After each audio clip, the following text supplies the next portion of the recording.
Hello, everyone. Happy Tuesday, August 9th. Um, Pretty interesting day for me, pretty crazy day. August 9th of 2011, I was down in New Orleans. For those of you that don't know, I've had a liver transplant. I've actually had two. My first one was in 2000. So this was August 1st as I was getting ready to be sent down. So my daughter's said goodbye. Flew on this plane down to New Orleans. Um, and then 8 days later, I was transplanted. And I think this was actually when I woke up. You could see like how yellow and how sickly I looked. And that is typical for when your liver starts to fail. There's a thing called bile that your liver processes. And when it can't, it basically goes to your skin and turns you yellow. So you can really see it in people's eyes. That's kind of the first kind of indication of a liver failure. So um, it was not it was not due to alcohol. I have a pretty rare disease called PSC, sclerosing cholangitis, which basically is almost like cholesterol for your liver ducts. They kind of just get scarred and um, basically everything backs up into the liver. Um, and you can see like I basically was 150 pounds before this, and I dropped to basically under 100. Um, it it's a terrible thing to um, have to wait for a transplant. There are so many on the list. Unfortunately, a lot of people that don't make it waiting for a liver. Um, so organ donation is very important to me. There should be no reason, um, no good reason for you to take your organs with you when you die. Um, it, there's, like I said, there's just so many people waiting. Um, and like I said, I was fortunate. So I'm from Milwaukee. I spent nearly in the ICU uh, before they sent me down to New Orleans. Um, so, like I said, it's a terrible, terrible thing to wait for. Um, so yeah. Um, so yeah, like I said, it's a August 9th is a very important day for me. Um, September 15th was actually my first transplant. And the cool thing about my first transplant is, well, the unfortunate thing that was that the person that passed was a 13-year-old boy named Daniel. Uh, the the silver lining or the good thing that came out of that is that his mom is now sort of like a second mom to me. She's and a grandma to my kids. So she's very involved in our life. Even though she's in Minnesota, she's now part of the family, all due to Daniel's sacrifice. Um, so yeah, like I said, it's August 9th, September 15th. Um, Basically just days that I'll never forget. So um, I'm still working on the earnings app. Um, I pointed out a couple at the end of the day. I think AZTA was on that list for puts. I pointed out well for puts. I think it's down in after hours, but I don't think that much. I actually texted Alan about it. We'll see what it does. SMCI, I think I called calls, and that's up after hours. But this is still a work in process. This is our Sistine Chapel that's taking forever to perfect, but there's a goal in sight, and we're working on getting there. So other than that, for those of you that are Facebook friends with me, I need to apologize because I started reading this, Good Thinking.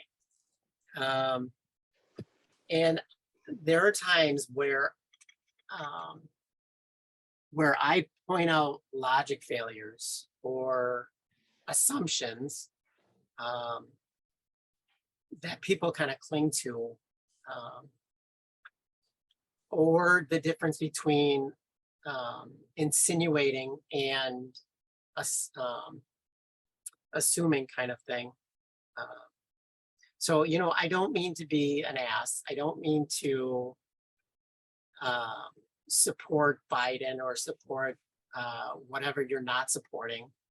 Um, I'm just, Facebook is an interesting thing because it's based on fear and feelings, and that's pretty much it.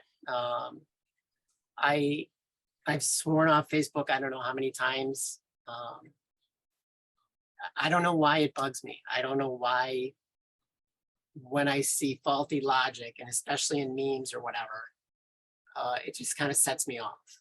Um, Yesterday was something like, I don't even want to get into it. But like I said, it's hard to be logical. It's so easy to rely on feelings.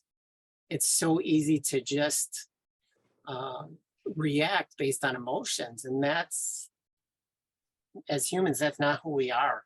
And I think that's what this book is kind of trying to get at, is that, and it points out different things in history that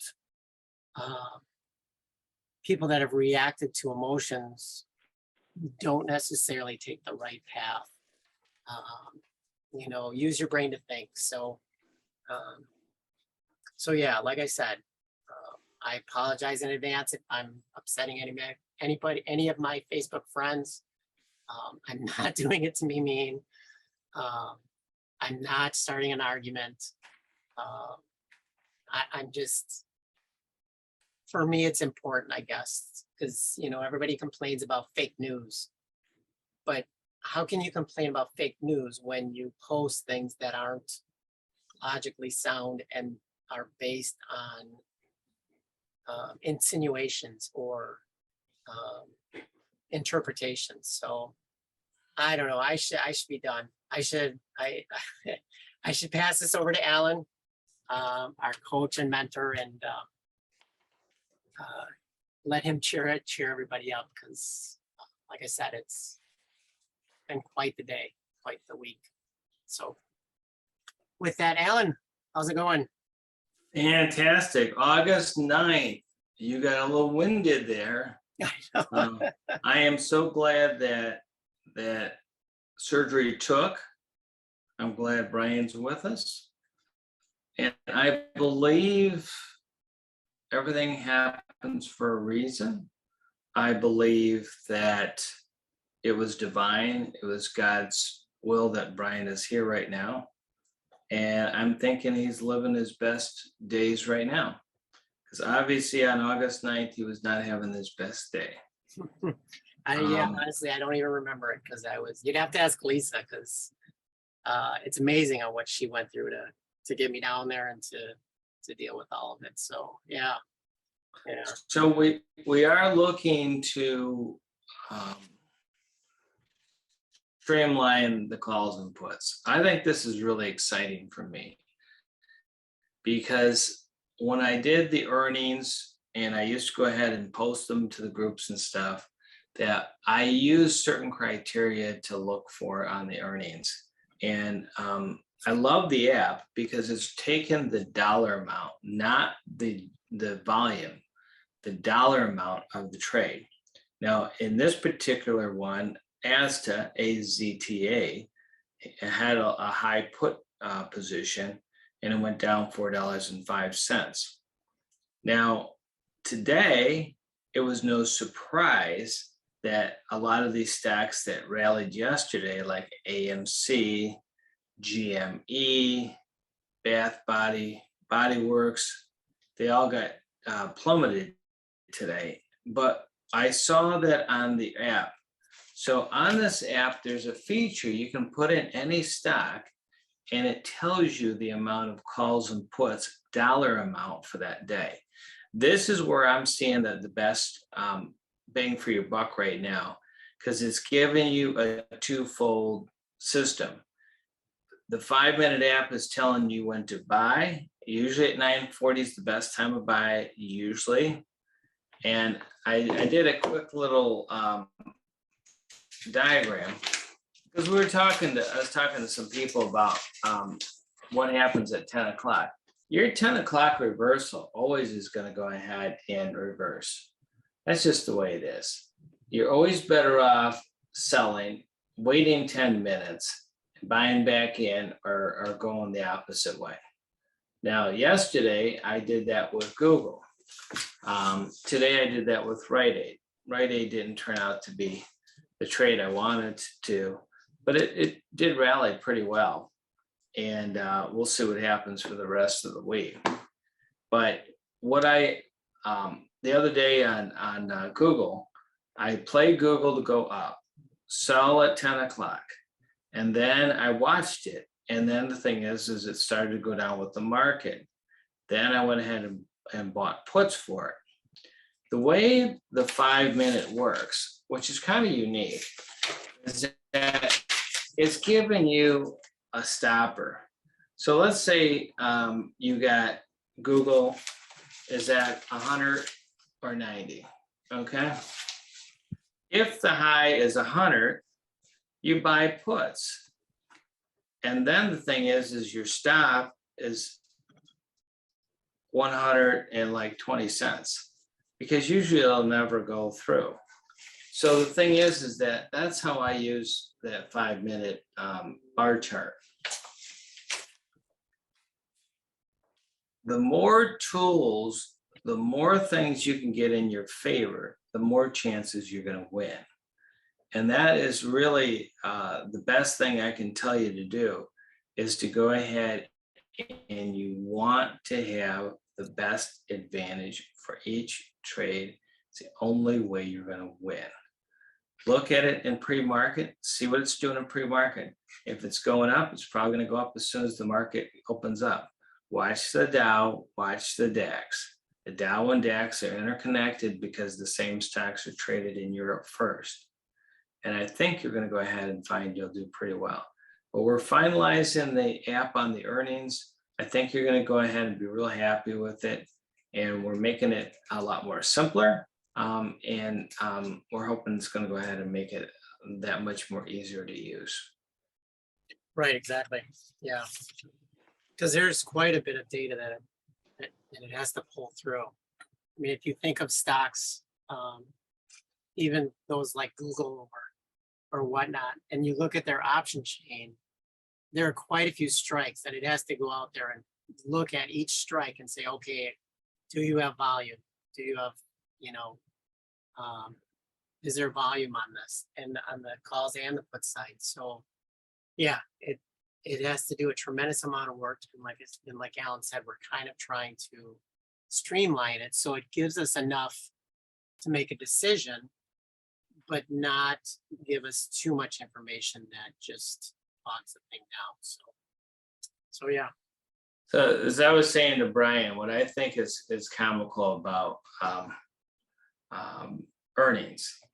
So first of all, earnings is a 50-50. You could take a coin and throw it in the air and you're going to be 50-50. If you go with the put size, puts are usually going to go ahead and be the highest percentage trade. So meaning that in terms of, if you take the calls of the puts, it's a statistical facts, puts are 70% to the calls being 30%. So the issue is if you short every earnings, you're probably going to do better off. However, what we're looking at is a discrepancy, something that is sticking out, 100 calls, 100 puts, something that is going to go ahead and be so overwhelming the other way, the stock is manipulated. So that's what we're looking for. If it's a manipulated stock, we get in and we do well with it. Coinbase, that was a stock that was, I mean, today it took a $16 to $20 drop. So, and I liked, if it's a put, I like to get in a day early. So Coinbase, if you were following it, you could go ahead, and the earnings app allows you to do it up to a week out, maybe even more. So you could have done the Coinbase and noticed on the other day that it was going to be a put play. So. Right, yeah. Yeah, Alan mentioned 50/50 or going into gambling, and using the app is sort of like bringing a card counter with you. Gives you that slight edge to put the odds maybe in your favor. So, yeah. And that's what we're trying to do. We want the odds in our favor. We want this systematic. We want this in an organized manner, and so that we can go ahead and win. Mhm. Definitely. So Excellent. Well, thank God that you're here. and today was the day. yeah, right, exactly. You guys going out to dinner? I told my wife we should, but then we have that new little puppy. I don't know if you guys have seen the puppy. We have this 12-week-old puppy that is quite a handful. So maybe we'll order in, or go out and get it and bring it home.